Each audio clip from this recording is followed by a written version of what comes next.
അസ്സാം വലൈക്കും വറഹമത്തല്ലാഹി വബർക്കാത്തുഹു. എല്ലാവർക്കും സുഖം തന്നെയല്ലേ? ഒരുപാട് നാളായല്ലേ ഞാൻ വീഡിയോയിലായിട്ട് വന്നിട്ട്.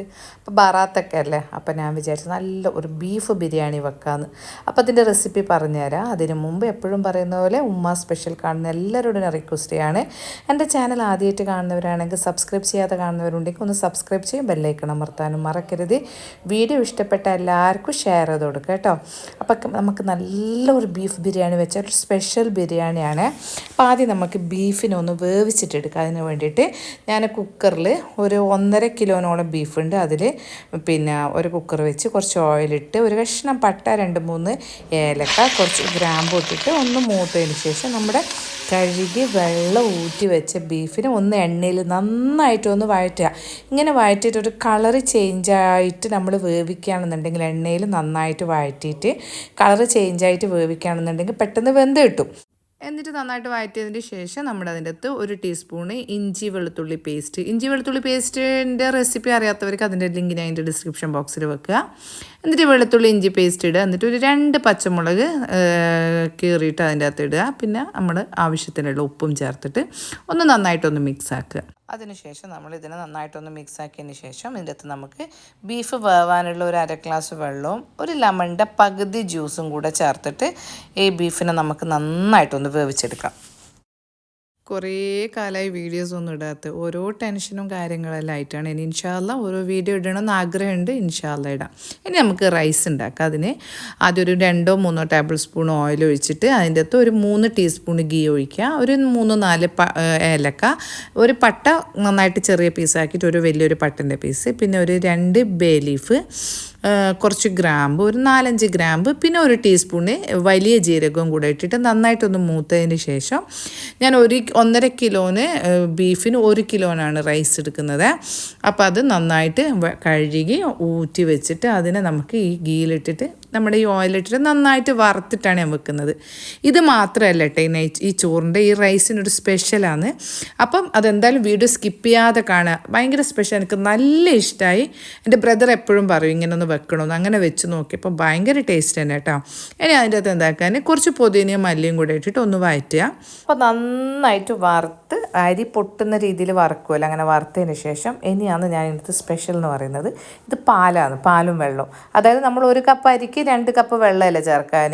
അതേപോലെ തന്നെ ഇപ്പം 4 കപ്പ് അരിക്ക് 4 കപ്പ് വെള്ളവും 4 കപ്പ് പാലും കൂടെ മിക്സാക്കി നന്നായിട്ട് തിളപ്പിച്ച പാലും വെള്ളമാണ് ഞാൻ ഈ ചോറിലേക്ക് ഒഴിക്കുന്നത്. അപ്പം തന്നെ നിങ്ങൾക്ക് മനസ്സിലാക്കി എടുക്കാവുന്നതേ ഉള്ളൂ. നല്ല അടിപൊളി നല്ല ടേസ്റ്റ് ആയിട്ടുള്ള റൈസ് ആകട്ടെ ഇത്, പാലും വെള്ളത്തിൽ വെച്ച റൈസ്.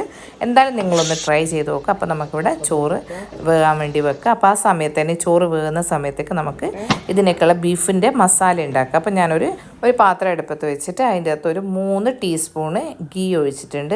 ഇനി ഗീ നന്നായിട്ട് ചൂടായാൽ അതിൻ്റെ അകത്ത് ഒരു 3-4 ഏലക്കായി, ഒരു കഷ്ണം പട്ട, ഒരു 4 ഗ്രാമ്പു, ഒരു ബേ ലീഫ് ഇട്ടിട്ട് ഒന്ന് മൂപ്പിച്ചെടുക്കാം. അതിൻ്റെ നല്ലൊരു മണം വരുന്നത് വരെ കേട്ടോ. എന്നിട്ട് ഞാൻ അതൊന്ന് മൂത്തതിന് ശേഷം ഇതിൻ്റെ അകത്ത് ഞാനൊരു 3 വലിയ തക്കാളി അരിഞ്ഞിട്ടിട്ടുണ്ട്. അതൊന്ന് മൂത്തൊന്ന് വഴന്ന് വരുന്ന സമയത്തേക്ക് നമുക്കതിനൊന്ന് സൈഡിലേക്കോട്ട് മാറ്റിയിട്ട് 1.5 ടീസ്പൂണ് മല്ലിപ്പൊടി, 1 ടീസ്പൂണ് മുളക് പൊടി,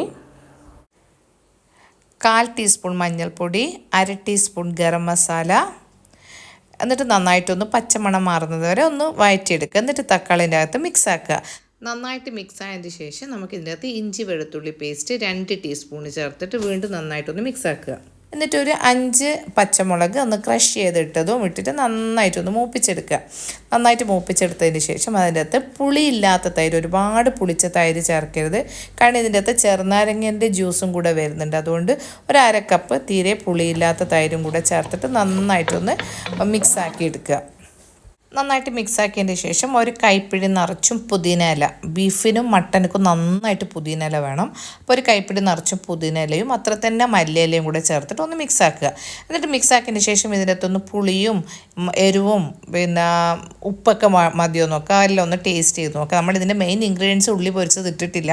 അപ്പോൾ പുളി കുറച്ചുള്ള തൈര് ഇട്ടതുകൊണ്ട് നമ്മളൊരു ചെറുനാരങ്ങ ഞാൻ എടുത്തു വെച്ചിട്ടുണ്ട്. അതിൻ്റെ ഒരു 1/2 ചെറുനാരങ്ങയുടെ ജ്യൂസ് ഞാൻ ഒഴിച്ചിട്ടുണ്ട്. ഇനി നമ്മുടെ ഉള്ളി പൊരിച്ചതിടുക. ഉള്ളി പൊരിച്ചത് പൊരിച്ചത് ഞാൻ ഇതിന് മുമ്പ് എങ്ങനെ ഉള്ളി പൊരിച്ചിട്ട് ഫ്രോസൺ ആക്കിയിട്ട് വെക്കുക എന്നുള്ള വീഡിയോ ചെയ്തിട്ടുണ്ട്. അത് കാണാത്തവർക്ക് അതിൻ്റെ ലിങ്കും കൂടെ ഞാൻ ഇതിനകത്ത് ഉൾപ്പെടുത്താം കേട്ടോ.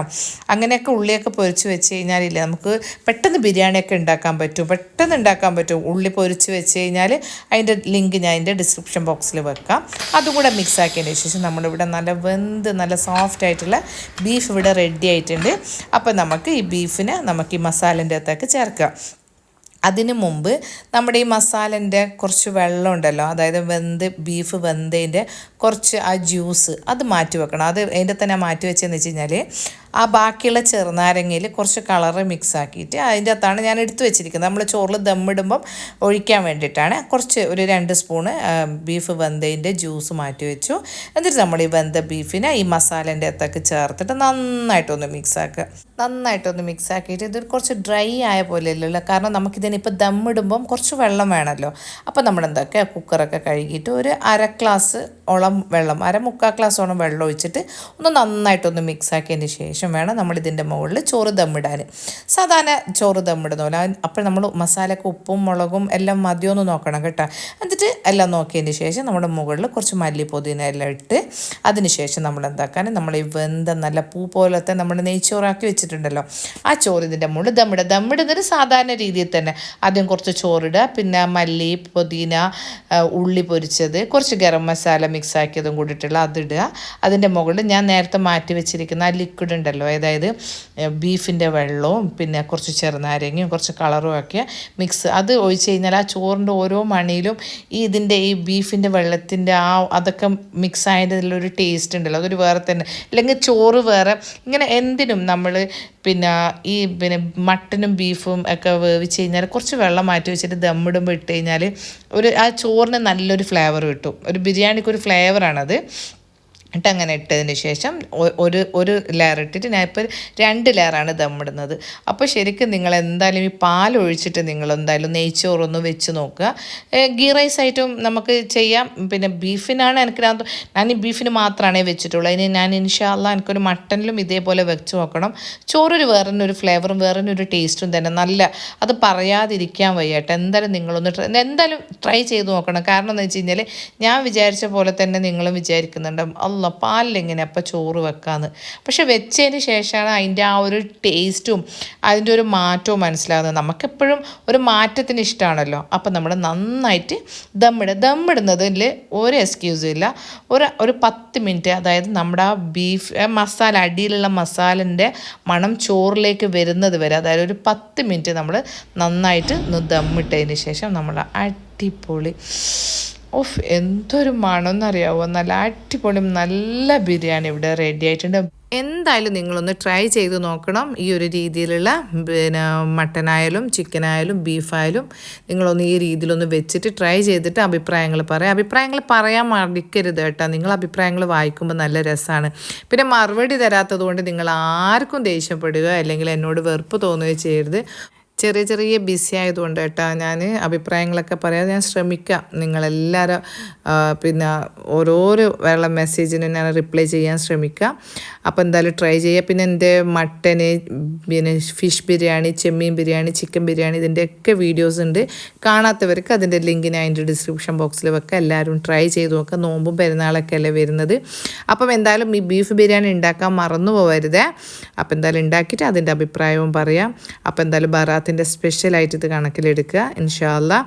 പിന്നെ അടുത്ത നല്ല വീഡിയോ ആയിട്ട് ഞാൻ വരാം. അപ്പോൾ നിങ്ങൾ ബറാത്തിൻ്റെ രാവിലെ നിങ്ങൾ ഓതും നിസ്കരിക്കുകയൊക്കെ ചെയ്യുമ്പോൾ അതിലെല്ലാവരും ദുആയിലും നമ്മുടെ ഫാമിലിനെയും എൻ്റെ ഉപ്പാനെയൊക്കെ ഉൾപ്പെടുത്തുക.